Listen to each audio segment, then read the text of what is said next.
Hello everyone, আসসালামু আলাইকুম। সবাইকে স্বাগত জানাচ্ছি আমাদের আজকের এই স্পেশাল লাইভ ক্লাসটাতে। আজকে আমরা ঢাকা বিশ্ববিদ্যালয় নিয়ে মূলত কথা বলবো, তবে ঢাকা বিশ্ববিদ্যালয়ের এ কিংবা সি ইউনিট নিয়ে না। আজকে আমরা কথা বলবো ঢাকা বিশ্ববিদ্যালয়ের বি ইউনিট নিয়ে। বি ইউনিট, বি ফর কেউ বলে ব্যাকআপ, কেউ বলে বিতে বিকল্প, বিতে আরো অনেক কিছুই হয়। তো আজকে আমরা ঢাকা বিশ্ববিদ্যালয়ের বি ইউনিটে কিভাবে ভর্তি হতে হয় বা বি ইউনিটে চান্স পাওয়ার জন্য কি কি করতে হয় সেটা নিয়ে কথা বলবো। কথা বলার জন্য আজকে তোমাদের মাঝে আমরা উপস্থিত হয়েছি। আমার নাম ফারহান সাকিব। আমি তোমাদের মাঝে আজকে এই পুরো প্রোগ্রামটার সঞ্চালক হিসেবে কাজ করবো বলতে পারো, বাট আমি মূলত বাংলা পড়াই তোমাদেরকে। ঢাকা বিশ্ববিদ্যালয়ের বি ইউনিটের যে অ্যাডমিশন কোর্সটা, সেখানেও তোমাদেরকে আমি বাংলা পড়াবো। তার পাশাপাশি আমাদের সাথে আজকে আছে ফার্সিম, ফার্সিমও তোমাদেরকে বাংলা পড়াবে। তোমাদের সাথে আছে দুর্জয় ভাইয়া, এবং আমাদের সাথে আছেন আমাদের দুইজন অভিজ্ঞ শিক্ষক। একজন সুমন ভাইয়া, তিনি তোমাদেরকে ইংলিশ পড়াবেন, এবং আরেকজন হচ্ছে অভ্র ভাইয়া। আমি এখন সবাইকে 1 মিনিট করে সময় দিতে চাই, নিজেদের ব্যাপারে যদি কেউ কিছু বলতে চাই তাহলে আমরা বলে ফেলতে পারি। ফার্স্টে আমি যাবো হচ্ছে ফার্স্ট কাছে। ওকে, ধন্যবাদ ফারহান ভাই। আসসালামু আলাইকুম সবাইকে সবাইকে আমন্ত্রণ জানাচ্ছি আমাদের আজকের লাইভটাতে। আমি তোমাদের ফার্সিম ভাইয়া। আমি ঢাকা বিশ্ববিদ্যালয়ে পড়াশোনা করছি। আমার 4th বর্ষের মূল ফাইনাল পরীক্ষা শেষ, রেজাল্টের অপেক্ষা করছি, তারপরে গ্রাজুয়েশন কমপ্লিট হয়ে যাবে। ঢাকা বিশ্ববিদ্যালয়ে পরীক্ষা দিয়েছিলাম 2019 সালে। আর সবকিছু মিলিয়ে তোমাদের জন্য অনেক কিছু নিয়ে আমি অপেক্ষা করছি। অল দ্য বেস্ট, দেখা হচ্ছে ক্লাসে। ওকে, এরপর আমরা যাই হচ্ছে অভ্র ভাইয়ের কাছে। আসসালামু আলাইকুম সবাইকে। আমি শরীফুল ইসলাম অভ্র। আমি 10 মিনিট স্কুলে সাধারণ জ্ঞান ক্লাস নেই। আমি পড়াশোনা করেছি ঢাকা বিশ্ববিদ্যালয়ে। আর আমি অনেকদিন ধরেই পড়াচ্ছি। অলমোস্ট 18 বছর হয়ে গেল আর কি। সো তোমরা আমার 18th ব্যাচ। তো দেখা হবে সবার আচ্ছা, সাথে ক্লাস। আজকের ক্লাসটা যারা দেখছে অনেকের হয়তোবা মূল বয়সের চেয়েও অভ্র ভাইয়ের এক্সপিরিয়েন্সের ইয়ারটা বেশি। অল রাইট, তারপর হচ্ছে আমরা দুর্জয়ের কাছে যাই। ওকে, আমি হচ্ছে নাইন দুর্জয় 10 মিনিট স্কুলে গত 4 থেকে 5 বছর আছি, ক্লাস পড়াচ্ছি 4 থেকে 5 বছর ঢাকা বিশ্ববিদ্যালয়ের 2019-20 সেশনের। অর্থাৎ আমি যে বছর পরীক্ষা দেই ওই বছর থেকে মেইনলি ঢাকা বিশ্ববিদ্যালয়ের রিটেন পার্টটা শুরু হয় ভর্তি পরীক্ষায়। সো এটা নিয়ে আমরা কথা বলবো ইনশাআল্লাহ। আচ্ছা, তার মানে বোঝা গেল যে রিটেন স্পেশালিস্ট আমাদের আমরা যারা আমরা আজকে সেশনটাতে আছি তারা রিটেনটা আসলে পাই নাই, দুর্জয় পেয়েছে। তো দুর্জয়ের কাছ থেকে তোমরা কিন্তু প্রশ্ন করে জেনে নিতে পারো রিটেন সম্পর্কিত যে কোনো কিছুর উত্তর। তারপর আমরা যাই হচ্ছে সুমন ভাইয়ের কাছে। আসসালামু আলাইকুম এভরিওয়ান। আশা করি সবাই অনেক অনেক ভালো আছো। আমি সুমন ভুইয়া। আমি ঢাকা বিশ্ববিদ্যালয়ে ভর্তি পরীক্ষা দিয়েছিলাম 2007-8-এ, মানে অনেক বছর, অলমোস্ট 16 ইয়ার্স। আজকে আমরা ঢাকা বিশ্ববিদ্যালয়ের বি ইউনিটের প্রিলি এবং রিটেন, এমসিকিউ এবং দুটা নিয়ে আলোচনা করব। এতটুকুই, তাহলে আমরা পরে আবার আসছি। হ্যাঁ, অল রাইট, তার মানে আমরা খুব ছোট্ট করে কিন্তু সবার পরিচয়টা জেনে নিলাম। তোমাদের আজকে মেন্টর হিসেবে যারা যারা আছেন, তোমরাও একটু আমাদেরকে কমেন্ট করে লিখে জানাও যে তোমরা কে কোন কলেজ থেকে এই বছর এইচএসসি পরীক্ষায় মানে পরীক্ষাটা দিচ্ছিলে আর কি। পুরোপুরি পরীক্ষাটা তো হয় নাই, খুবই এক্সট্রা অর্ডিনারি একটা সিচুয়েশন। একদম পরীক্ষা যে কিছুই হয় নাই তাও না, আবার যে পুরোপুরি হয়েছে তাও না। অর্থাৎ অন্যান্য ব্যাচগুলোর সাথে তোমাদের কিন্তু একটা দৃশ্যত পার্থক্য রয়েছে। এই পার্থক্য ব্যাপারগুলো নিয়ে আমরা কথা বলবো। সাথে পাশাপাশি তোমাদের যে কোনো প্রশ্ন থাকলে, যেমন অনেক বেশি প্রশ্ন একটা জিনিস নিয়ে আসে, ভাইয়া পড়ালেখার ট্র্যাকে ব্যাক করবো কিভাবে, অনেকদিন পড়ালেখার মধ্যে নাই, পড়তে বসলে টেবিলে বসলে মন বসে না, ইত্যাদি আরো অনেক কথা। সবকিছু নিয়ে আমরা আলোচনা করব। তোমরা তোমাদের যে কোনো প্রশ্ন আমাদেরকে লিখে জানাও। আর প্রশ্নগুলোর উত্তর পাওয়ার জন্য আমার কাছে একটা খুবই চমৎকার টেকনিক আছে, সেটা একটু তোমাদেরকে বলে নেই। আমাদের এই লাইভ সেশনটা যেহেতু 40 থেকে 45 মিনিট হবে, হয়তোবা আমরা সবগুলো টপিক কভার করতে পারবো না, হয়তোবা আমরা তোমাদের সবার সব প্রশ্নের উত্তর দিতে পারবো না। ইন দ্যাট কেস তুমি যেটা করতে পারো, আমাদের এই লাইভ ক্লাসটা শেয়ার করে তার ক্যাপশনে তোমার প্রশ্নটা লিখতে পারো। তাহলে পরবর্তীতে লাইভ ক্লাসটা শেষ হয়ে গেলেও আমরা তোমার শেয়ার দেওয়া ওই লাইভের কমেন্টে গিয়ে আমরা কিন্তু লিখিয়ে জানিয়ে আসতে পারবো তোমার যে প্রশ্নটা, সেটা স্পেসিফিক উত্তর। তো সবাই একটু লাইভ ক্লাসটা শেয়ার দিয়ে দাও, শেয়ার দিয়ে আমাদেরকে কমেন্টে লিখে জানাও ডান। তাহলে আমরা আমাদের সেশনটা এগোতে পারি। আমরা প্রথমে আজকে কথা বলবো গত বছর ঢাকা বিশ্ববিদ্যালয়ে ভর্তি পরীক্ষায় কোন কোন জিনিসগুলো আমাদের কাজে লেগেছিল সেগুলো নিয়ে, অর্থাৎ মিনিমাম রিকোয়ারমেন্ট গুলো কি কি ছিল, ইত্যাদি ইত্যাদি ইত্যাদি, যে সকল ইনফরমেটিভ ব্যাপার স্যাপার আছে সেগুলো নিয়ে কথা বলবো। প্রথমে আমরা ভর্তি জিজ্ঞাসা 2024-এ প্রথমে যাই হচ্ছে ফার্সিমের কাছে। ফার্সিম তোমাদেরকে এই ব্যাপারগুলো এক্সপ্লেইন করবে। তার পাশাপাশি তোমাদের যদি স্পেসিফিক কোনো প্রশ্ন থাকে সেটা আমাদেরকে লিখে জানাও তোমরা কমেন্ট সেকশনে। ওকে, ধন্যবাদ ফারাজ সাকিব ভাই। তো আমি শুরুতেই তোমাদেরকে যে জিনিসটা বলতে চাচ্ছি, ঢাকা বিশ্ববিদ্যালয়ে আসলে 2019 সালের আগের সময়গুলোতে শুধুমাত্র এমসিকিউর উপরে এক্সাম হতো। বাট প্রেজেন্ট টাইমে কিন্তু এমসিকিউর পাশাপাশি রিটেনটাকে অনেক বেশি জোর দেওয়া হচ্ছে। তো আমি যদি মূল এক্সামের কথা বলি, মূল এক্সামে এমসিকিউ এবং রিটেন ওটাতে যেরকম গুরুত্ব আরোপ করতে হয়, বাট তার আগে আমাদের কিন্তু কিছু রিকোয়ারমেন্ট থাকে। সেটা হচ্ছে কি আমাদের এইচএসসি জিপিএ কত আসছে এবং এসএসসি তে আমরা কিরকম রেজাল্ট করেছি। আমরা স্ক্রিনে স্পষ্ট দেখতে পাচ্ছি মানবিক শাখার জন্য, সেটা মাদ্রাসা শিক্ষা বোর্ড সহ অনেকেই আছো যে মাদ্রাসা থেকে আলিম কমপ্লিট করে এসে ঢাকা ইউনিভার্সিটিতে ভর্তি পরীক্ষা দাও, তো সকলের জন্যই চতুর্থ বিষয় সহ, এখানে ফোর্থ সাবজেক্ট বলতে অনেকের সায়েন্স ব্যাকগ্রাউন্ডের, কারো বায়োলজি থাকে, কারোর হচ্ছে গিয়ে আমাদের হায়ার ম্যাথ থাকে, পরীক্ষায় প্রাপ্ত জিপিএর যোগফল ন্যূনতম 7.50 হতে হবে। তার মানে তোমার এসএসসির যে জিপিএটা এবং এইচএসসির যে জিপিএটা উভয় মিলিয়ে 7.5 হতে হবে। ফর এন এক্সাম্পল, তুমি হচ্ছে এসএসসি তে জিপিএ 3.50 পেলে, আর তুমি এইচএসসি তে এসে জিপিএ 4 পেলে, দুটা যোগ করি 3.5 আর 4, তাহলে কিন্তু আমার 7.5 হয়ে যাচ্ছে। তো এই জায়গাটা কিন্তু আমাদের মাথায় রাখতে হচ্ছে। বাট এখানে আরো একটা ছোট্ট বিষয় আছে, মাধ্যমিক এবং উচ্চ মাধ্যমিক উভয় জায়গায় আমার অবশ্যই ন্যূনতম জিপিএ 3 থাকতে হবে। অর্থাৎ তুমি যদি 3-এর নিচে পাও, সাপোজ 2.50 পেলে, তাহলে কিন্তু বিষয়টা হবে না। একইভাবে ব্যবসা শিক্ষা বিভাগের জন্য তোমার হচ্ছে গিয়ে একই ধরনের সিস্টেম, তোমার হলো গিয়ে এসএসসি এবং এইচএসসি মিলিয়ে ন্যূনতম জিপিএ অবভিয়াসলি তোমার 7.5 হতে হবে, এবং এসএসসি অথবা এইচএসসি তে অ্যাটলিস্ট তোমার জিপিএ 3 পেতে হবে, তা না হলে কিন্তু আলটিমেটলি হবে না। 3 এ নিয়ে যদি হয় তাহলে কিন্তু সমস্যা হয়ে যাবে। পরের স্লাইডটা যদি আমরা দেখি, তাহলে হলো এখানে দেখবো যে আমাদের মানবিক এবং ব্যবসা শিক্ষার পরে বিজ্ঞান শাখা নিয়ে কথাবার্তা বলা হচ্ছে। আমাদের বিজ্ঞান শাখার স্টুডেন্টদের জন্য কিন্তু এই মার্কটা বা এই যোগফলটা 7.5 না, এটা অ্যাকচুয়ালি 8। দেখা যাচ্ছে যে আমাদের এসএসসি তে ন্যূনতম 3.5 পেতে হবে, মানে এসএসসি বা এইচএসসি তে যে কোনোটাই হোক না কেন ন্যূনতম 3.5 ক্যারি করতে হবে, এবং উভয়ের যোগফল মিলিয়ে আমার কিন্তু আসলে 8 করতে হবে। তো এই জায়গা থেকে আমাদের যে বিষয়টা অবশ্যই মাথায় রাখতে হয়, আমাদের অনেকের মধ্যে একটা কমন প্রশ্ন থাকে, আচ্ছা ভাইয়া আমি তো হচ্ছে এসএসসি তে হলো গিয়ে 3.50 পেয়েছি, আবার এইচএসসি তে আমি 5 পেয়েছি, আমার এসএসসির জন্য কি আমি ভর্তি পরীক্ষা দিতে পারবো নাকি পারবো না? তোমার ভর্তি পরীক্ষায় সিলেকশন হওয়ার যে ক্রাইটেরিয়াটা তুমি কিন্তু ফিল আপ করছো, এটা কোনো প্রবলেম না। বাট একটা বিষয় তোমাদের জন্য পার্টিকুলারলি বলি, যেহেতু হচ্ছে গিয়ে সার্বিক পরিস্থিতির কারণে তোমাদের এবছরের এইচএসসি পরীক্ষাটা সম্পূর্ণরূপে সম্পাদিত হয়নি, তো তোমাদের ক্ষেত্রে রিকোয়ারমেন্টে কিছু পরিবর্তন আসলেও আসতে পারে। সেক্ষেত্রে হয়তো এটার উপরে এমফাসিস করা হতে পারে যে কিভাবে তোমাদের এসএসসি রেজাল্টটা যার যত ভালো তার জন্য একটু হলেও হালকা একটা অ্যাডভান্টেজ থাকার হাই প্রবাবিলিটি রয়েছে। তাই এই বিষয়টা আমি এক্স্যাক্টলি এখন যে নাম্বারগুলো দেখতে পাচ্ছি, এটা তো হলো বিগত বছরে, কিছুটা এই বছরে পরিবর্তন আসতে পারে। আমি এবার দুর্জয়ের কাছে যাচ্ছি বাকিগুলো বলার জন্য। ইয়েস, আচ্ছা, থ্যাংক ইউ ফারজানা। দুর্জয়ের কাছে যাওয়ার আগে আমি একটু সবাইকে একটা কুইক র্যাপিড ফায়ার করতে চাই, র্যাপিড ফায়ার রাউন্ড। সেটা হচ্ছে আমি সবার কাছে একটা প্রশ্ন করব, কেউ কেউ অলরেডি পরিচয় দেওয়ার সময় বলে ফেলেছে, তারপর আমাদের স্টুডেন্টদের অনেক আগ্রহ থাকে এই বিষয়টা নিয়ে। এই প্রশ্নটা সবাইকে করব, প্রথমে ফার্সেমের কাছে এবং এরপরে সবার কাছে ঘুরে আসবে প্রশ্নটা। সেটা হচ্ছে যে আমরা কে কত সালে ভার্সিটি অ্যাডমিশন টেস্ট পরীক্ষাটা দিয়েছি। ফার্সিম, কত সালে ভর্তি পরীক্ষা দিয়েছিস? আচ্ছা, আমি মনে হয় এখানে সবার চেয়ে ছোট, 2019। 2019। আচ্ছা, এরপর হচ্ছে দুর্জয়। আমিও 2019-এই ভাই। আচ্ছা ঠিক আছে, তার মানে সবচেয়ে ছোট হওয়া হলো না ফার্সিমের। তারপর হচ্ছে আমরা যাই সুমন ভাইয়ের কাছে। সুমন ভাইয়ের অ্যাডমিশন টেস্ট দেওয়া হয়েছে কত সালে? আমি হচ্ছে সেকেন্ড ছোট বলতে শরীফুল ইসলাম অভ্র ভাইয়া হচ্ছে আমার 2 বছরের সিনিয়র।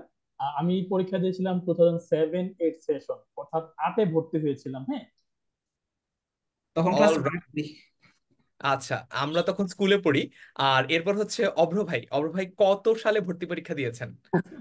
2005-6 সেশনে আমি 6-এ ভর্তি পরীক্ষা দিচ্ছি। আমি শিওর না আমাদের আজকের ক্লাসটা যারা করছে তারা সবার তখন সবার জন্ম হয়েছে কিনা।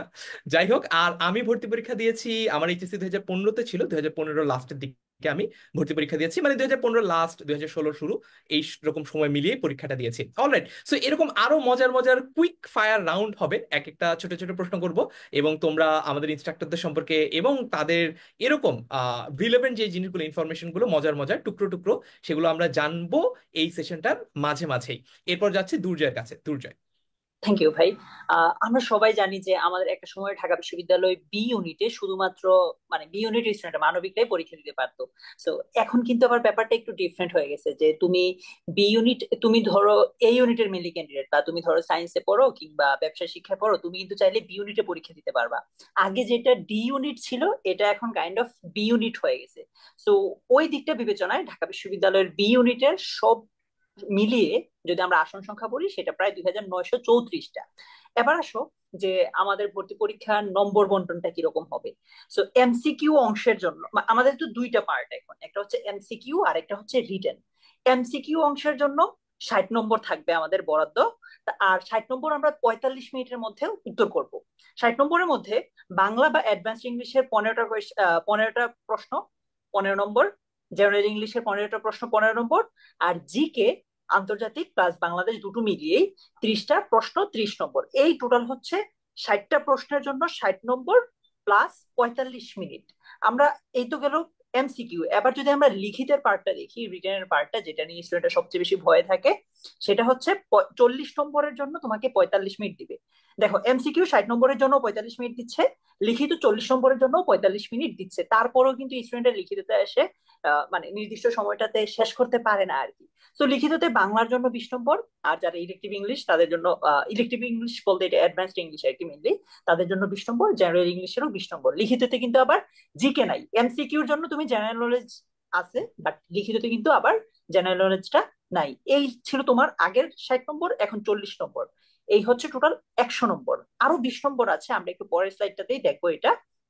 ওই 20 নম্বরটা একটু পর আমরা দেখছি, হ্যাঁ। তার আগে একটু বলি যে আমাদের মেধা স্কোরের ভিত্তিতে যে মেধা তালিকাটা তৈরি হবে সেটা কিভাবে হচ্ছে। ধরো তুমি মানবিক শাখা থেকেই বি ইউনিটে পরীক্ষা দিচ্ছ, তো এটার জন্য একটা মেধা তালিকা হবে।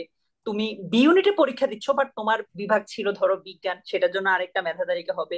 তুমি বি ইউনিটে পরীক্ষা দিচ্ছ বাট তোমার বিভাগ ছিল ধরো ব্যবসা শিক্ষা, সেটার জন্য আরেকটা মেধা তালিকা হবে। তো একটু আগে আমি বলছিলাম যে আমরা যদি পরের স্লাইডে যাই, একটু আগে কিন্তু আমি বলছিলাম যে আমাদের টোটাল 120 নম্বরের পরীক্ষাটা হবে। তার মধ্যে আমি 60 নম্বর তোমাদেরকে দেখিয়ে 100 নম্বর দেখিয়েছি, যে এমসিকিউ 60 মার্ক আর হচ্ছে লিখিত 40 মার্কস। আর বাকি 20 নম্বরের মধ্যে এসএসসির হচ্ছে 10 নম্বর, এইচএসসির হচ্ছে 10 নম্বর। এই টোটাল হচ্ছে 120 নম্বর। তোমাদের মনে এখন অনেক কনফিউশন থাকতে পারে যে ভাইয়া এসএসসির 10 নম্বর কিভাবে আসতেছে, এইচএসসির 10 নম্বর কিভাবে আসছে। আমরা এটাও একটু পরে দেখিয়ে দিচ্ছি। আমরা দেখো তোমার এসএসসির যে জিপিএটা আছে সেটার সাথে 2 গুণ করলে যত হয় অত হচ্ছে তোমার নম্বর। ধরো তুমি এসএসসি তে জিপিএ 5 পেলে, 5-এর সাথে 2 গুণ করলে হবে 10, তার মানে তুমি 10-এ 10 পাচ্ছ। এইচএসসিটা তো এখন আমরা ভালো বলতে পারছি না, এটা নিয়েও ফারহান ভাই আসছে দিয়ে তোমাদের সাথে কথা বলবেন। সো এই সব মিলিয়েই হচ্ছে আমাদের 120 নম্বরের পরীক্ষাটা। আর একটা জিনিস এখানে দেখো, এমসিকিউ অংশে যারা পাশ করবে তাদের মধ্যে থেকে বি ইউনিটের নির্ধারিত আসন সংখ্যা সর্বোচ্চ 5 গুণ শিক্ষার্থীর লিখিত অংশের উত্তরপত্র মূল্যায়ন করা হবে।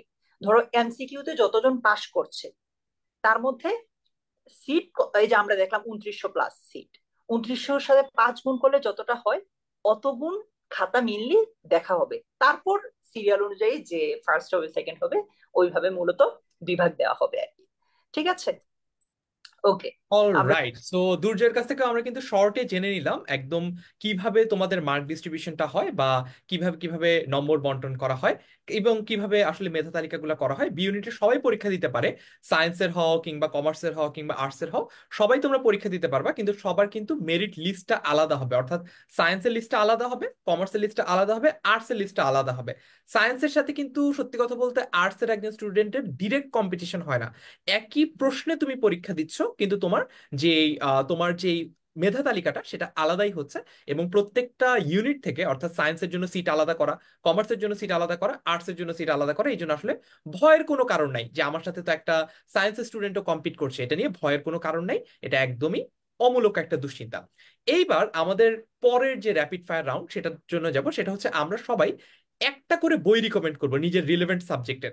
প্রথমে যাই হচ্ছে আমি ফার্সিমের কাছে। ফার্সিম, বাংলা একটা স্টুডেন্টকে যদি তুই যে কোনো একটা বই রিকমেন্ড করতে বলিস, তুই কোনটা বলবি? আর একটা ডিসক্লেইমার দিয়ে দেই, আমরা নিজেদের প্ল্যাটফর্মের বাইরের বইয়ের নাম বলবো, দেখি আমরা একটু নিউট্রালি বলি বইয়ের নাম। আচ্ছা, ফার্সিম। ওকে, থ্যাংক ইউ ভাই। যদি নিজেদের প্ল্যাটফর্মের বাইরে বলতে হয় আমি অবশ্যই সাজেস্ট করবো ধ্রুব বইটা, এটা অনেক বেশি ভালো বাংলা ফার্স্ট পেপার এবং সেকেন্ড পেপারের জন্য। অলরাইট, একটা বই, কিন্তু সবাই একটা বই রিকমেন্ড করতে পারবো, ঠিক আছে। তারপর আমি যাব হচ্ছে সুমন ভাইয়ের কাছে, ইংরেজির জন্য সুমন ভাই একটা বই যদি বলেন, কোন বইটা? আচ্ছা, বেসিক্যালি আমরা যেহেতু মানবিক অর্থাৎ বি ইউনিট নিয়ে কথা বলছি, বি ইউনিটে ইদানিং কালে অর্থাৎ গত 6-7 বছর যাবত ওদের টেক্সট বই থেকে কোশ্চেন আসে। তো টেক্সট বইয়ের পাশাপাশি আমরা যদি গ্রামার পার্টের জন্য কোনো একটা বই রাখতে চাই, সেটা হচ্ছে বাংলাদেশের কোনো বই না আসলে সেটা হচ্ছে ইংরেজি রাইটার একটা বই। বইটার নাম হলো cliffs TOEFL, CLIFF cliffs TOEFL. এটা হচ্ছে আমার কাছে এই কারণে বেটার মনে হয় যে এটা একেবারে বেসিক থেকে শুরু করে অ্যাডভান্স লেভেল পর্যন্ত আছে। So my suggestion goes for Cliffs TOEFL. All right, Cliffs TOEFL একটা হলুদ মলাটের বই, তোমরা দেখলেই চিনতে পারবা, একদম ক্যাটক্যাটা হলুদ রঙের, মানে বাজারে অনেকগুলো বইয়ের মাঝেও তাকালে যে ওই বইটা দেখা যায়, অনেক দৃশ্যমান একটা বই আর কি। তারপর যাই হচ্ছে অভ্র ভাইয়ের কাছে। অভ্র ভাই, জেনারেল নলেজের জন্য কোন একটা বই আপনি সাজেস্ট করবেন? কারণ ভাই যেহেতু বলে দিল যে যে কোনো একটা বই আমাকে বলতে হবে, শুরুতে আমি একটা বই বলবো, কিন্তু তারপর আমি একটু বলে নিই জেনারেল নলেজের বইটা আসলে সবসময় বাজারের ম্যাক্সিমাম বই একরকম, সাজানোর উপরে আসলে জেনারেল নলেজ বইয়ের ভালো এবং খারাপটা নির্ভর করে, এবং যেগুলো ব্যাখ্যা থাকে যেগুলোতে, সেটা কিন্তু খুবই ভালো, যে MCQ গুলো বা যে জায়গাটাতে ব্যাখ্যা থাকে। বাট এরপরেও যদি বলি জোবায়ের জিকে তোমরা দেখতে পারো, বাট এছাড়াও আরো বাজারে আরো অনেক ভালো বই আছে, সেগুলো তোমরা দেখবা। কারণ সাধারণ জ্ঞান আসলে ইনফরমেশন তো, এটা যে যত সাজায়, যে ইনফরমেশনটা আছে, যেমন বাংলাদেশের যদি এখন বর্তমানে পরবর্তী নির্বাচন নিয়ে বা নির্বাচন রিলেটেড বিষয় নিয়ে বা তত্ত্বাবধায়ক সরকার বর্তমানে দায়িত্ব নিচ্ছে, এগুলো নিয়ে কোনটা বেশি আপডেট তথ্য দেয়, সব বইতে একই রকমই থাকে, কে সাজায় ভালো, কে অপ্রয়োজনীয় ইনফরমেশন গুলো বাদ দেয়, সেটার উপরে নির্ভর করে। তারপরে যেহেতু ফারহান ভাই একটা সাজেস্ট করতে বললো, আমি একটা সাজেস্ট করলাম। অল রাইট, তারপর আমরা কিন্তু এরপরে স্টুডেন্টদের কাছ থেকে কোশ্চেন নিব, তোমরা একটু কমেন্টে তোমাদের স্পেসিফিক প্রশ্নগুলো লিখে জানাও। তারপর হচ্ছে তাহলে সবার তো বলা হয়ে গেছে, দুর্জয়, দুর্জয়ের বই কোনটা ভাই আমি রেকমেন্ডেশন? আমি সুমন ভাই যেগুলো বলছে ওইগুলোই মনে মনে প্ল্যান করে রাখছিলাম যে ওইগুলো বলবো, যে টেক্সট বুক, আচ্ছা, ইংলিশ সুমন ভাই পেপার। এই বইটার কথা বলতে, বেসিক্যালি এই যে ইয়েস ইয়েস, এই বইটার কথা বলছে। রাইট, হ্যাঁ এটা। এক্স্যাক্টলি এক্স্যাক্টলি, সেম আমি সেম। বাংলা পড়াই কিন্তু আমার কাছে আছে এই বইটা, এত ভালো। অনেক ভালো একটা বই, হ্যাঁ। অনেকের জন্য এটা বোঝা একটু কঠিন, তাদের জন্য আমি রিকমেন্ড করব যে আমাদের ইংলিশ ফর কম্পিটিটিভ এক্সাম বইটাও নিতে পারে, আমাদের বলতে মানে বাজারের ইংলিশ ফর কম্পিটিটিভ এক্সাম বইটাও নিতে পারে, কিংবা মাস্টার, এই দুইটার কোনো একটা নিতে পারে আমার কাছে মনে এই হচ্ছে। নাইম দুর্য, আমি কিন্তু English for competitive exam 3 number রেখেছিলাম, হ্যাঁ। যেহেতু আমাকে একটা কথা বলা হয়েছে, তো আমি কিন্তু বেশি আর বলি নাই, হ্যাঁ। আমি 3 নাম্বারে যাই নাই, 3 নাম্বারটা কিন্তু ছিল ইংলিশ ফর কম্পিটিটিভ এক্সাম। আমি যারা বলে, হচ্ছে ইংলিশ টু ইংলিশ মানে বুঝতে অনেকে মানে স্ট্রাগল করে, তাদের জন্য বাংলাটা ইংলিশ ফর কম্পিটিটিভ এক্সাম অথবা মাস্টার বেটার। ইয়েস ভাই, এগ্রিড আপনার সাথে। আচ্ছা, তবে দুর্জয়ের যেটা সমস্যা, সেটা আমাদের স্টুডেন্টদেরও সমস্যা, সেটা হচ্ছে প্রশ্ন না বুঝে উত্তর করা। সুমন ভাই কিন্তু প্রশ্নটা ঠিকঠাক মতো বুঝে উত্তর করছে, কারণ প্রশ্ন ছিল, ইনস্ট্রাকশন ছিল একটা বইয়ের নাম বলা যাবে। দুর্জয় কিন্তু এখানে অপশন দিচ্ছে যে এইটাও হয়, ওইটাও হয়, সবই হয়, এরকম অপশন দিচ্ছে। এটা করা যাবে না, ঠিক আছে? আমাদের স্টুডেন্টদের জন্য বলছি যে এইটা করা যাবে না, প্রশ্ন ভালো মতো পড়তে হবে। অলরাইট, সো আমার পালা চলে আসলো। আমি আসলে 10 মিনিট স্কুলের বি ইউনিটের কোর্সের সাথে আমরা যে লেকচার শিটগুলো তোমাদেরকে প্রোভাইড করবে, সবগুলো বই আমরা পড়েছি, কম বেশি পড়েছি, কখনো না কখনো জীবনে কোনো না কোনো ক্ষেত্রে পড়িয়েছি। সবগুলো পড়ার অভিজ্ঞতা থেকে আমরা আমাদের লেকচার শিটগুলো তৈরি করেছি। এই লেকচার শিটগুলো যদি তোমরা ফলো করো, ইনশাল্লাহ তোমাদের সবকিছুই কভার হবে। সো এইটা নিয়ে দুশ্চিন্তার কোনো কারণ নাই। কিভাবে কি লেকচার শিট পড়া হবে সবকিছুই আমরা সামনে আলোচনা করবো। আমি কিছু প্রশ্নে চলে যেতে চাই, দেখি আমরা আমাদের স্টুডেন্টরা প্রশ্ন কি কি করেছে। আচ্ছা, কেউ কেউ ডিরেক্টলি বাংলা বইয়ের নাম জিজ্ঞেস করছে, অভিযাত্রী বইটা কেমন হবে?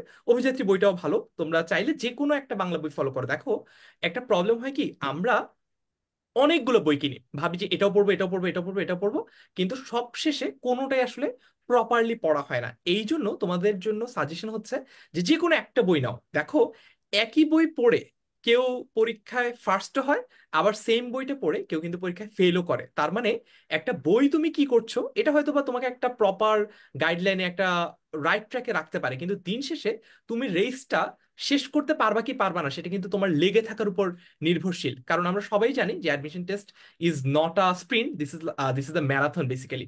সো আমি কিছু প্রশ্ন যদি দেখি, আচ্ছা, কোন কোন টপিক বেশি গুরুত্বপূর্ণ সেটা নিয়ে আমরা আলোচনা করব। আমাদের সামনের কিছু ওরিয়েন্টেশন লাইভ আছে বি ইউনিট সেন্ট্রিক, সেখানে আলোচনা করব। আজকের সেশনটা আসলে পুরোপুরি ভর্তি পরীক্ষার একদম স্পেসিফিক ইনফরমেশন গুলো নিয়ে আর কি, কোন কোন টপিকের আলোচনা, এটা নিয়ে আমরা পরে কথা বলবো। আচ্ছা, তারপর দেখি কোর্সটা শুরু কবে থেকে। ভালো একটা প্রশ্ন এসেছে। কোর্স শুরু হবে হচ্ছে 15 সেপ্টেম্বর থেকে আমাদের পেইড ক্লাস হবে, তবে এর আগেই আমাদের পেজ এবং আমাদের university admission helpline HSC 24 batch, এই যে গ্রুপটা রয়েছে, ফ্রি গ্রুপ, পাবলিক গ্রুপ, এইখানে তোমরা আমাদের ওরিয়েন্টেশন লাইভগুলো পাবা। ওই ওরিয়েন্টেশন লাইভে আমরা কথা বলবো যে কোন কোন টপিকগুলো গুরুত্বপূর্ণ, কোন কোন বইগুলো ভালো।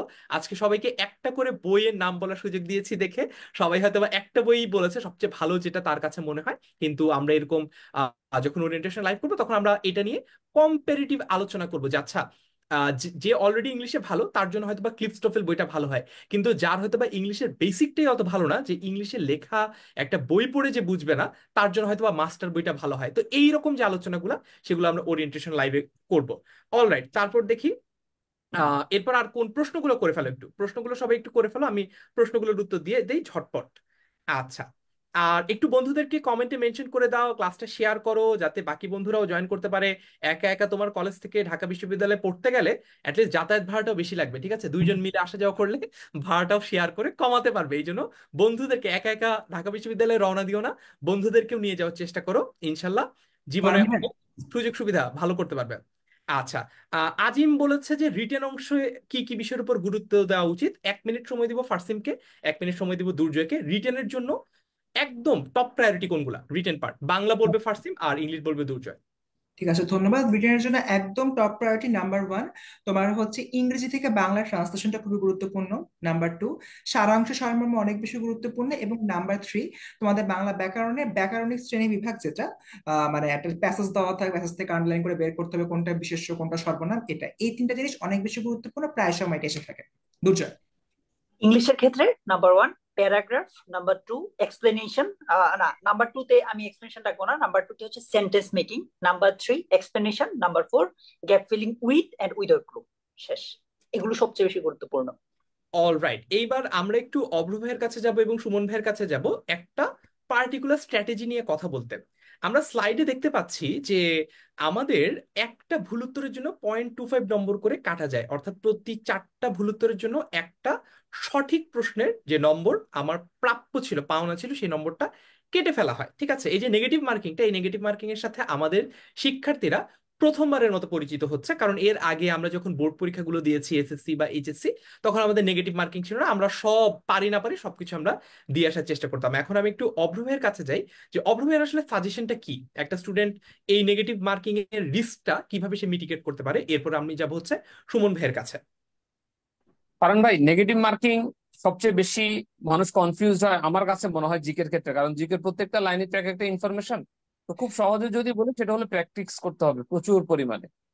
আর আমি যেটা খুব বেশি দেখি যে ছেলেমেয়েরা শুরুতে এমসিকিউ প্র্যাকটিস করে, তো তাদের কাছে আমার সাজেশন থাকবে আমাদের লেকচার শিটে যে পিডিএফ গুলো থাকবে বা আমরা যে জিনিসগুলো দিব সেগুলো ভালো করে পড়ে, পড়া শেষ হওয়ার পরে বারবার রিডিং দেওয়ার পরে তারপর তারা এমসিকিউ গুলো প্র্যাকটিস করবে। প্লাস তারা হচ্ছে প্রচুর পরিমাণে মডেল টেস্ট এবং এক্সাম, যে ক্লাস টেস্ট, মান্থলি টেস্ট এবং শেষে যে আমরা মডেল টেস্ট গুলো নেই, এগুলো খুব দরকার। কারণ অনেক সময় আমি দেখেছি যে ওরা অনেকে লাস্টের দিকে গিয়ে শুধু অল্প কয়টা টেস্ট দিয়ে সরাসরি পরীক্ষার হলে যায়, সো তার গ্যাপটা থেকে যায় এবং তার কনফিউশনটা ওখানে অ্যারাইজ করে এবং সেজন্য তার নেগেটিভ মার্কিংটা হয়। সো আমার রিকোয়েস্ট থাকবে প্রত্যেকটা স্টুডেন্টের কাছে যে তোমরা প্রচুর পরিমাণে টেস্ট দিবা, মডেল টেস্ট দিবা, ক্লাস টেস্ট দিবা, প্লাস আমাদের লেকচার শিটের মধ্যে যে টেস্ট গুলো থাকে সে বা যে এমসিকিউ গুলো থাকে সেগুলো সলভ করবা। এবং আরেকটা বিষয় বলে রাখি, 10 মিনিট স্কুলে যদি তোমরা ক্লাসগুলো দেখে থাকো, প্রিভিয়াস ক্লাসগুলো আমরা কিন্তু আমাদের স্লাইডে, বিশেষ করে সাধারণ জ্ঞান স্লাইডে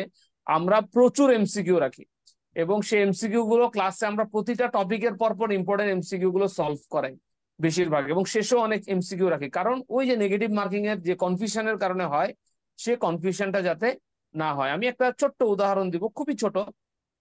সচিন টেন্ডুলকার জীবনের লাস্ট ম্যাচে যখন তার এজ 40, তাকে জিজ্ঞেস করেছিল যে আপনি এই জীবনের শেষ ম্যাচের লাস্ট ইনিংসে যখন খেলতে যাবেন সেখানে আপনি কেন প্র্যাকটিস করছেন? বলে প্র্যাকটিস আমাকে আরো পরিণত করে এবং প্র্যাকটিস করলে হয়তো আমি সেঞ্চুরির দিকে পৌঁছে যেতে পারবো। উনি সেঞ্চুরি করতে পারেন নাই, উনি হাফ সেঞ্চুরি পর্যন্ত চলে গিয়েছেন। তো যে লোকটা জীবনের লাস্ট ম্যাচেও সে প্র্যাকটিস করে তারপরে নামে, সকালবেলা মর্নিং এ প্র্যাকটিস করে। তো আমি স্টুডেন্টদেরকে বলবো যে কোনো এক্সাম দেওয়ার আগে তোমার প্র্যাকটিসটা খুবই ইম্পর্টেন্ট, এবং ঢাকা ইউনিভার্সিটি অ্যাডমিশন টেস্টে তুমি যত প্র্যাকটিস করবা, যত এক্সাম দিবা, তত তোমার নেগেটিভ মার্কিং পাওয়ার সম্ভাবনা কমবে, কারণ তোমার কনফিউশন ক্লিয়ার হবে অনেক বেশি।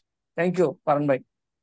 অলরাইট, এরপর যাবো হচ্ছে সুমন ভাইয়ের কাছে। সুমন ভাই, এই যে 0.25 করে প্রতিটা ভুল উত্তরের জন্য কাটা হচ্ছে, এইটাকে কিভাবে একজন স্টুডেন্টের ট্যাকেল করা উচিত, বা আপনি কিভাবে এই স্ট্র্যাটেজিটা ঠিক করেছিলেন?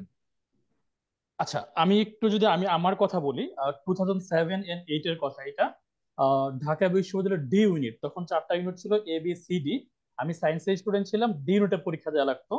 তো আমাদের সময় 30 করে মার্কস ছিল, বাংলা 30, ইংরেজি 30, general knowledge, Bangladesh affairs 30, international affairs 30, অর্থাৎ 120 ছিল। আমি যখন কোচিং এ মডেল টেস্ট দিতাম, আমি সর্বদা একটা জিনিসকে প্রায়োরিটি দিতাম, যে 0.25 নাকি 0.50 নাকি কি, ওইটা আমি কখনই দেখতাম না।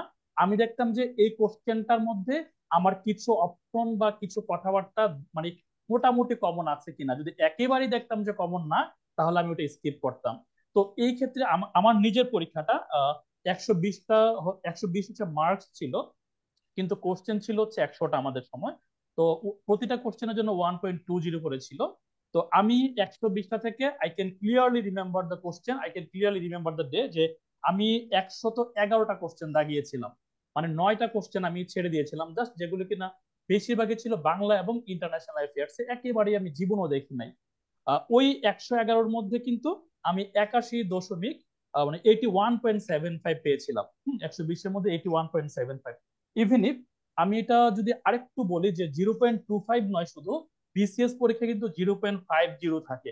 আমি আমার বিসিএস এর স্টুডেন্টদেরকে বলি, ইভেন আমি নিজে যখন বিসিএস পরীক্ষা দিই, তখনও 0.50 আমি দেখি না। আমি দেখি যে এই প্রশ্নটা আমার একেবারেই আনকমন কিনা, জীবনও দেখি নাই, সো আমি ওই কোশ্চেনটা টাচ করি না। আর যদি ওই কোশ্চেনটা একটা অপশন আমার কাছে মনে হয় যে বাদ দেওয়া যাবে, তার মানে কিন্তু আমি 75% মোটামুটি শিওর যে এটা আমার অ্যান্সার হইতে পারে। সো এটা কখনই আমরা করবো না যে আমি তো নেগেটিভ খেয়ে যাবো, নেগেটিভ খেয়ে যাবো, সো আমি দাগাবো না, এটা করা যাবে না। তোমাকে সর্বোচ্চ পরিমাণে দাগাইতে হবে।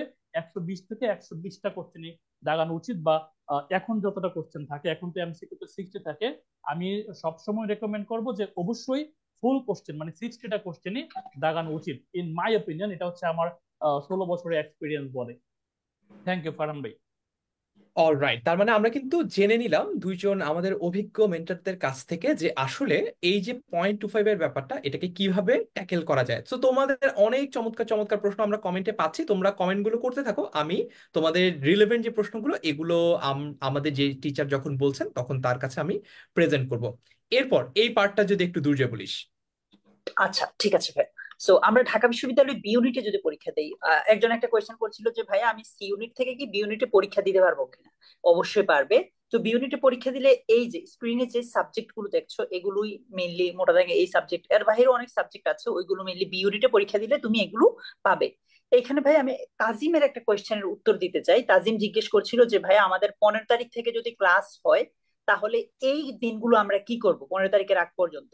তো আমি ইংলিশের ক্ষেত্রে আমি একটু সাজেশন দিব, প্লাস সুমন ভাইকে রিকোয়েস্ট করবো আমার পর যদি ভাই একটু বলে। আমি বলবো যে ইংলিশের ক্ষেত্রে তুমি এই 15 তারিখের আগ পর্যন্ত প্লিজ বেসিকটা ক্লিয়ার করে নাও, যাতে করে তোমাকে যখন ইংলিশের মূল ক্লাসগুলো আমরা করাবো কোর্সে, তখন যাতে তোমার এইটা মনে না হয়, আমি তাজিম সহ সবাইকে বলছি, এটা মনে না হয় যে ভাই আমি একদমই বুঝতে পারছি না। So parts of speech, sentence, tense, এই রিলেটেড যে বেসিক টপিক গুলো আছে, এগুলোতে একটু ভালো দক্ষতা অর্জন করে ফেলা উচিত এই 15 তারিখের আগ পর্যন্ত। এটা আমার সাজেশন থাকবে। সুমন ভাই আপনি যদি একটু বলতেন।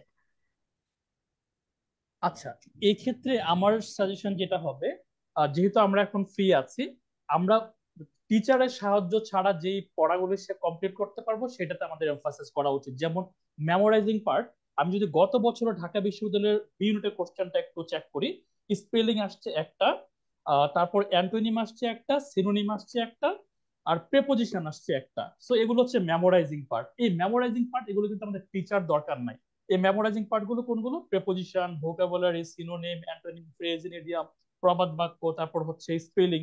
এই মেমোরাইজিং পার্ট গুলো আমরা অ্যাটলিস্ট 5 থেকে 7টা প্রশ্ন পাবো।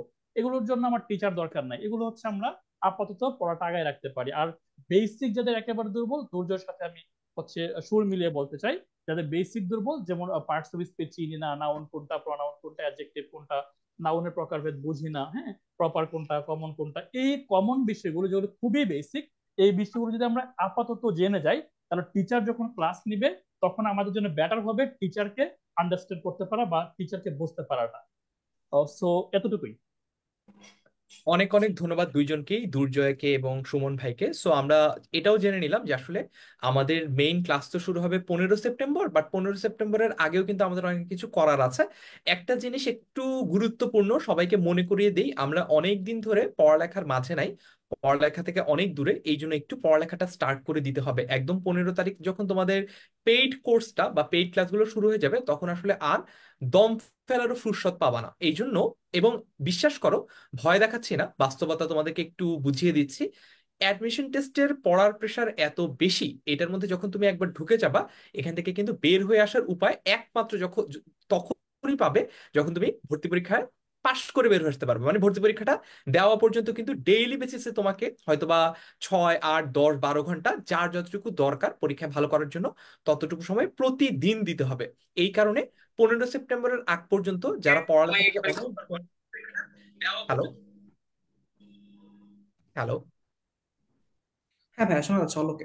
হ্যাঁ, সো 15 সেপ্টেম্বরের আগে পর্যন্ত যারা পড়ালেখা থেকে দূরে আছি, অনেক বেশি অনভ্যাসের মধ্যে আছে, একটু পড়ার টেবিলে ফিরে আসি। আমি একটা সাজেশন আমার লাস্ট আরেকটা লাইভে শেয়ার করেছিলাম, সেটা হচ্ছে আমি এরকম সিচুয়েশন হলে যেটা করতাম, আমার বিশ্ববিদ্যালয়ে ইয়ার ফাইনাল পরীক্ষা হতো, তার মানে সারা বছর আসলে তেমন একটা পড়ালেখা করতাম না, দৌড়ঝাঁপের মধ্য দিয়ে আসলে সারা বছরটা কেটে যেত। ইয়ার ফাইনালের আগে যখন একসাথে এক পুরো বছরে সবকিছু একসাথে পড়তে হতো, তখন আমি পড়ার অভ্যাস তৈরি করার জন্য, একটানা অনেকক্ষণ পড়ার অভ্যাস তৈরি করার জন্য প্রথমে গল্পের বই দিয়ে পড়া শুরু করতাম। অর্থাৎ পড়ার টেবিলে আমি বসতাম, বসে গল্পের বই পড়তাম, হয়তোবা 1, 1, 1, 2 দিন পরে দেখা যেত যে হ্যাঁ, পড়ার অভ্যাসটা আস্তে আস্তে ফিরে এসেছে, আমি একটানা অনেকক্ষণ পড়তে পারছি। তো এই জিনিসগুলো কিন্তু তোমরা ইমপ্লিমেন্ট করে দেখতে পারো, ইনশাল্লাহ তোমাদেরও সাকসেসফুল হওয়ার সম্ভাবনাটা বেড়ে যাবে। এইবার এতক্ষণ আমরা ওভারঅল ঢাকা বিশ্ববিদ্যালয়ের ইউনিট নিয়ে কথা বলেছি। এই সেগমেন্টটাতে যাওয়ার আগে আরেকটা র্যাপিড ফায়ার রাউন্ডে যেতে চাই, যেহেতু এটা খুব ইন্টারেস্টিং, স্টুডেন্টরাও পছন্দ করছে, কমেন্টেও দেখলাম।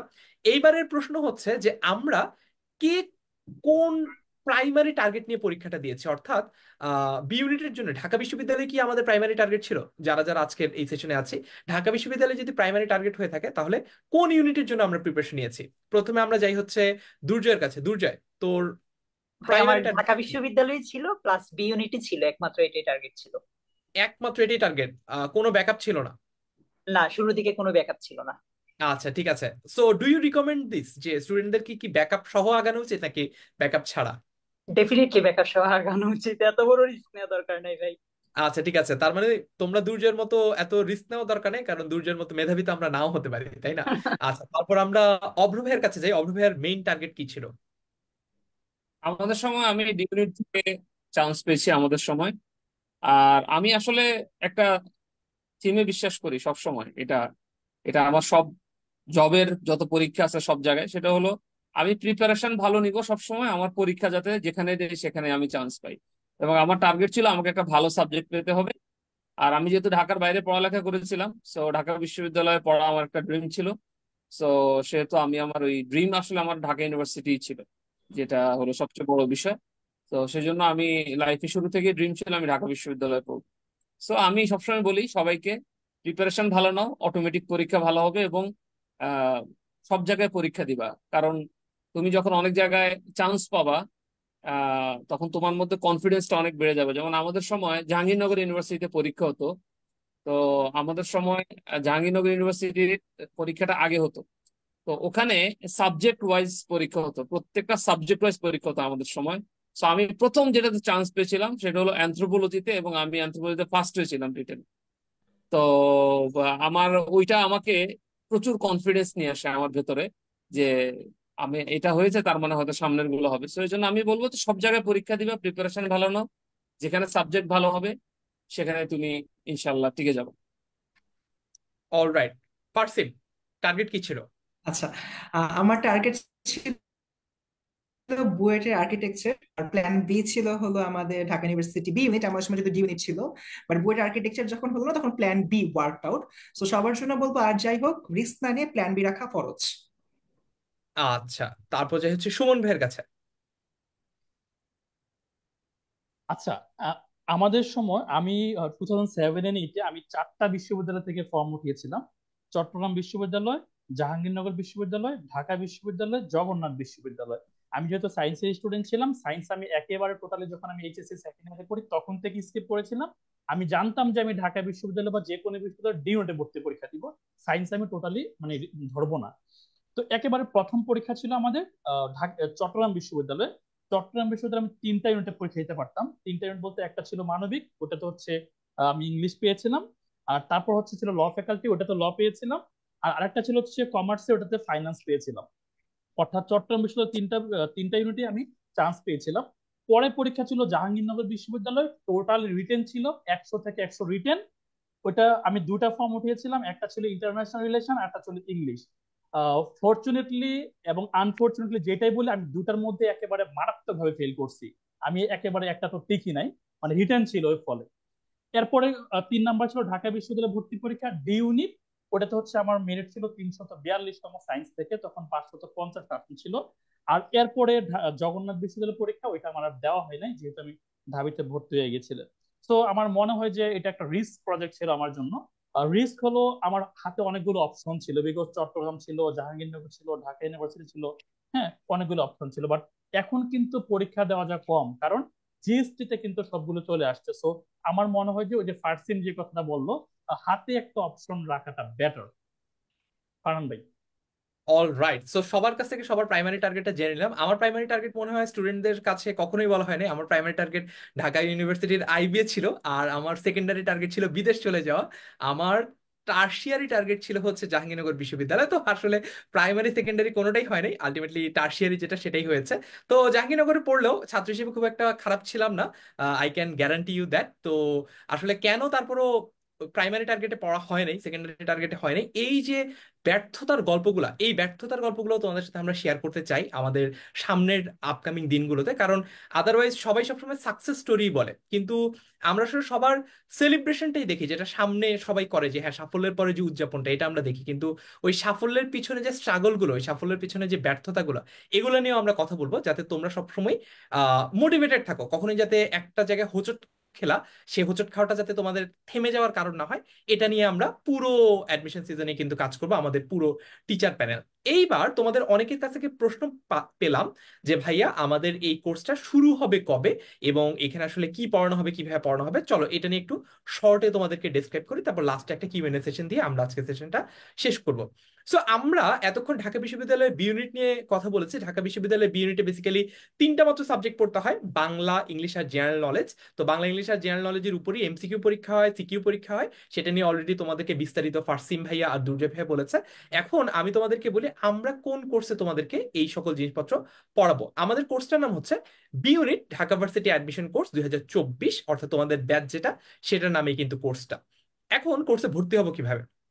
মনে করো তুমি গুগল ক্রোম অথবা মজিলা ফায়ারফক্স অথবা UC browser, Opera Mini, Edge, Safari, যে কোনো একটা ব্রাউজার ইউজ করো। ব্রাউজারের উপর একটা অ্যাড্রেস বার থাকে, অ্যাড্রেস বারে গিয়ে লিখবা 10ms.com। টেনে তো 10, এম এ হয় হচ্ছে মিনিট, আর এস এ হয় স্কুল, এভাবে মনে রাখবা। 10ms.com লিখলে তুমি চলে যাবে হচ্ছে আমাদের 10ms.com লিখে একটা এন্টার প্রেস করতে হবে। মোবাইলেও একই রকম, এন্টার প্রেস করলে তুমি চলে আসবা আমাদের এই যে ওয়েবসাইটটা, এই ওয়েবসাইটটা। ওয়েবসাইটে এখানে দেখবা যে সিক্স থেকে 12 স্কিলস ভর্তি পরীক্ষা। ভর্তি পরীক্ষাতে ক্লিক করলেই তোমরা কিন্তু আমাদের ভর্তি পরীক্ষা সংক্রান্ত যে সকল কোর্সগুলো রয়েছে সেগুলোর মধ্যে চলে আসতে পারবা। আর আরো সহজ উপায় আছে, এখানে একটা সার্চ বার দেখা যাচ্ছে একদম বামে, 10 মিনিট স্কুলের লোগোর পাশে একটা সার্চ বার। এখানে যদি তোমরা তোমাদের ব্যাচের যে নাম্বারটা 2024 অর্থাৎ 24, এটা যদি লিখো, তাহলে তোমরা আমাদের 24 সংক্রান্ত যত কোর্স আছে সেগুলো তোমরা দেখতে পাবা।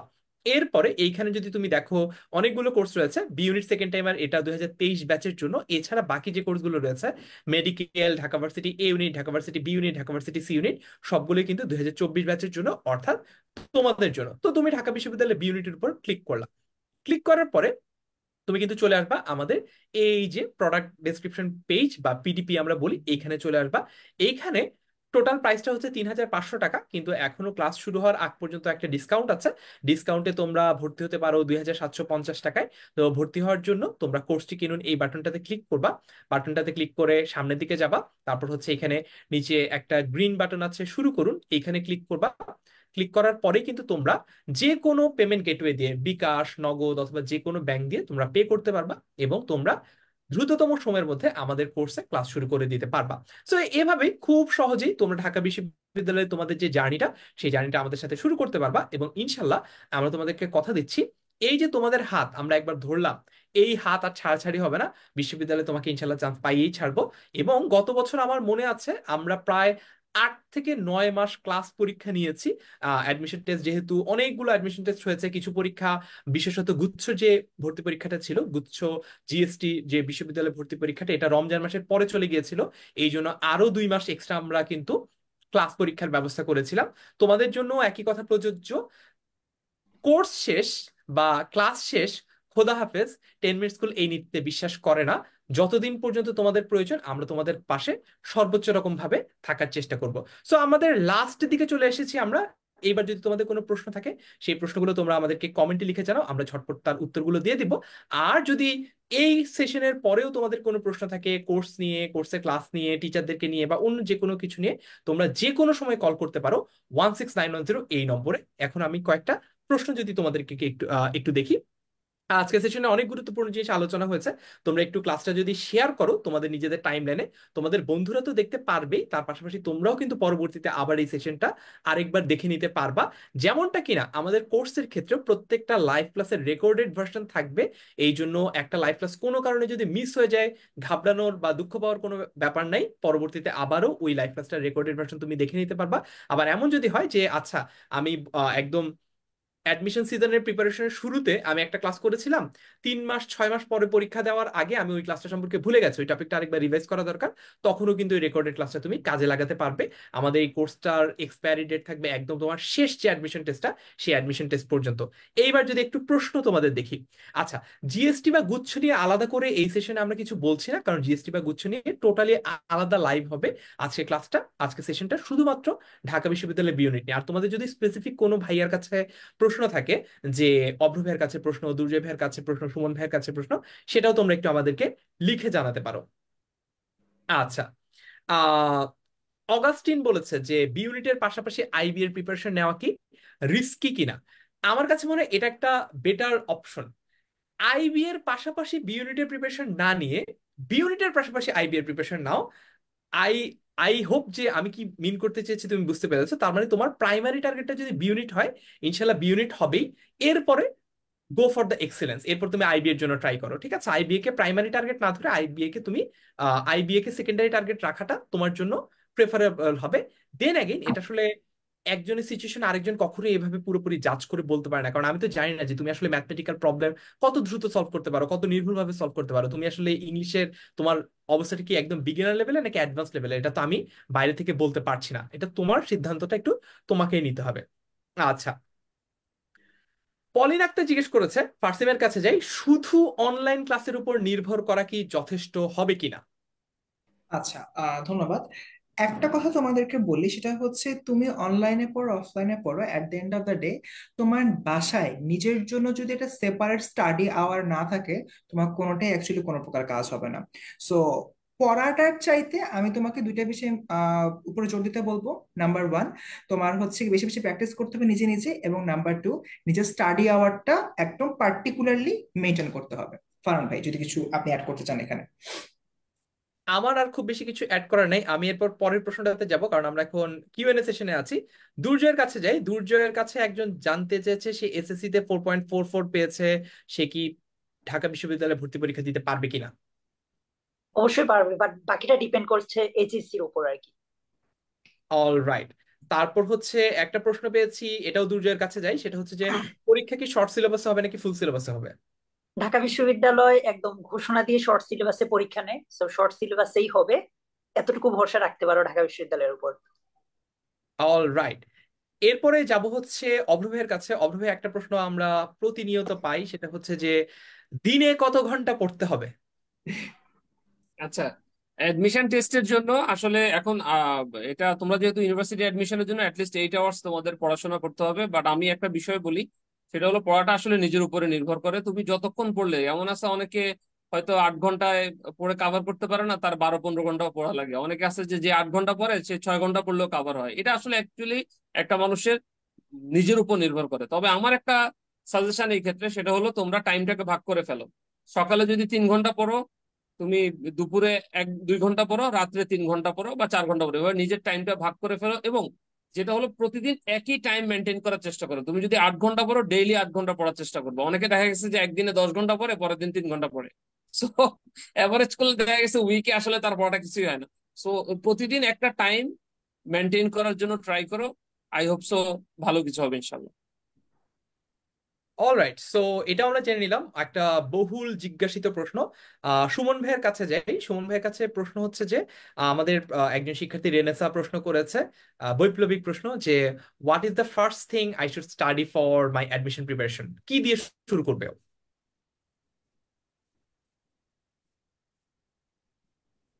আচ্ছা, একজন স্টুডেন্টের যে কোনো মানে ক্ষেত্রে সে যদি আইএলটিএস পরীক্ষা দেয়, সে যদি জিআরই পরীক্ষা দেয়, সে যদি বিসিএস পরীক্ষা দেয়, সে যদি এডমিশন টেস্ট পরীক্ষা দেয়, যে কোনো ক্ষেত্রে তার ওই পার্সপেক্টিভের বিগত বছরের প্রশ্নগুলো দিয়ে শুরু করা উচিত। কেন? উদাহরণস্বরূপ আমরা যদি ঢাকা বিশ্ববিদ্যালয়ের বিগত 5 বছরের একটা কোশ্চেন ব্যাংক দিয়ে শুরু করি, তাহলে আমার একটা ধারণা আসবে যে ইংলিশ কোন কোন টপিক থেকে প্রশ্ন আসে, বাংলা কোন কোন টপিক থেকে প্রশ্ন আসে, জিকে কোন কোন টপিক থেকে প্রশ্ন আসে, এবং আমার কিভাবে ওই টপিকগুলোর উপরে প্রিপারেশন নেওয়া উচিত। অবশ্যই যে কোনো স্টুডেন্টের তার মানে কোশ্চেন ব্যাংক দিয়ে শুরু করতে হবে, এটা ছাড়া অন্য কোনো অপশন নাই। কারণ ভাই, অল রাইট, তার মানে আমরা কিন্তু মোটামুটি তোমাদের বেশিরভাগ প্রশ্নই জেনে নিলাম। সময় স্বল্পতার জন্য হয়তো বা আজকে সবার প্রশ্নের উত্তর সরাসরি দেওয়ার সুযোগ হচ্ছে না, কিন্তু তোমাদের কাছে স্টিল একটা অপশন আছে, সেটা হচ্ছে আমাদের এই লাইভটা শেয়ার করে ক্যাপশনে যদি তোমরা তোমাদের প্রশ্নটা লিখে জানাও, আমরা কিন্তু কমেন্টে গিয়ে তোমাদের পরবর্তীতে উত্তরটা দিয়ে দেবো। তো যারা লাইভটা আগে শেয়ার করো নাই, এখনো শেয়ার করে দিতে পারো, যাতে পরবর্তীতে আমাদের সাথে তোমাদের এই যোগাযোগটা থাকে। আমি সবার কাছ থেকে বিদায় নিব। বিদায় নেওয়ার আগে সবাই যদি আহ শেষ কথা হিসেবে কিছু বলতে চাই, প্রথমে ফার্সিমের কাছে, তারপর দুর্জয়, তারপর অভ্র ভাই, তারপর সুমন ভাই। সো ফার্স্টে ফার্সিম, আজকে বিদায় লগ্নে কি বলা যায়? বিদায় লগ্নে একটা পার্টিকুলার প্রশ্নের অ্যান্সার আমি দিতে চাই। সেটা হচ্ছে, একজন বলতেছিল যে ভাইয়া কোন কোন টপিক গুরুত্বপূর্ণ। হ্যাঁ, টপিক গুরুত্বপূর্ণ, একটা ইম্পর্টেন্ট থিং।